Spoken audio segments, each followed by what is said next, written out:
Hi అండి. Welcome back to our channel Reena వంటలు. ఈరోజు వీడియోలో అందరూ బీరకాయ కూరను చేసినప్పుడు దాని తొక్కను పడేస్తూ ఉంటారు కదా, ఆ తొక్కతో ఈరోజు ఎంతో రుచిగా ఉండే పచ్చడిని చేయబోతున్నాను. ఒకసారి మీరు కూడా ట్రై చేసేయండి. దాని ప్రాసెస్ ఏంటో చూసేద్దామా? ఫస్ట్ దీనికోసం బీరకాయ తొక్కులను తీసుకుని వాటిని వేడి నీళ్ళల్లో కొంచెం ఉప్పును వేసి బాగా క్లీన్ చేసుకోవాలి. ఇలా క్లీన్ చేసుకున్న వాటిని చిన్న చిన్న ముక్కల్లా కట్ చేసుకోవాలండి. మరీ పెద్దవిగా కట్ చేసుకుంటే ఫ్రై చేసుకోవడానికి టైం అనేది ఎక్కువ పడుతుంది. తర్వాత స్టవ్ పైన ఒక ప్యాన్ని పెట్టుకుని అందులో 2 టేబుల్ స్పూన్ల ఆయిల్ని వేసుకోవాలి.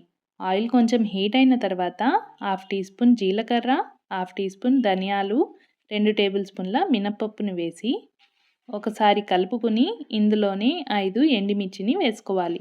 ఎండుమిర్చి అనేది మీరు తినే కారానికి తగ్గట్టు మీరు వేసుకోండి.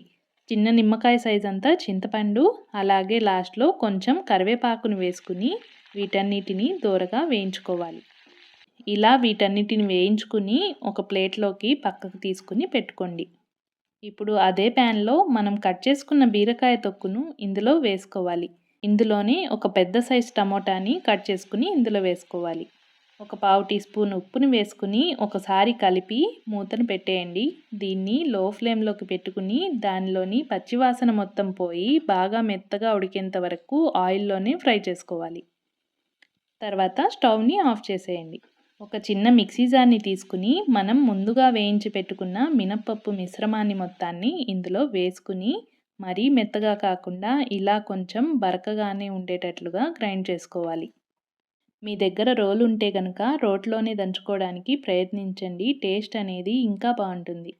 ఇందులోనే మనం ఫ్రై చేసుకున్న టమోటా అలాగే బీరకాయ తొక్కును కూడా ఇందులో వేసుకుని 1/2 టీ స్పూన్ ఉప్పును వేసుకుని మరీ మెత్తగా కాకుండా గ్రైండ్ చేసేటప్పుడు కొంచెం వాటర్ని యాడ్ చేసుకుని గ్రైండ్ చేసుకోవాలి. చూసారు కదా, ఇలా కచ్చాపచ్చాగా ఉంటే సరిపోతుంది. ఇప్పుడు దీనికి తాలింపు వేసుకోవడానికి స్టవ్ పైన అదే ప్యాన్లో 1 టేబుల్ స్పూన్ ఆయిల్ని వేసుకోవాలి. ఇందులోనే 1/2 టీ స్పూన్ ఆవాలు, 1/2 టీ స్పూన్ జీలకర్ర, 1/2 టీ స్పూన్ మినప్పప్పు, 1/2 టీ స్పూన్ పచ్చిశనగపప్పు, అలాగే ఒక ఎండుమిర్చి, 5 వెల్లుల్లిపాయలు, అలాగే ఒక రెమ్మ కరివేపాకు, లాస్ట్లో కొంచెం చిటికెడంతా ఇంగువని వేసుకుని ఈ తాలింపు కొంచెం వేగిన తర్వాత మిక్సీ పట్టిన పచ్చడిని ఇందులో వేసి 1 నిమిషం కలుపుకుని లాస్ట్లో సన్నగా తరిగిన ఉల్లిపాయలను 2 టేబుల్ స్పూన్ల దాకా వేసి ఒకసారి బాగా కలుపుకోవాలి.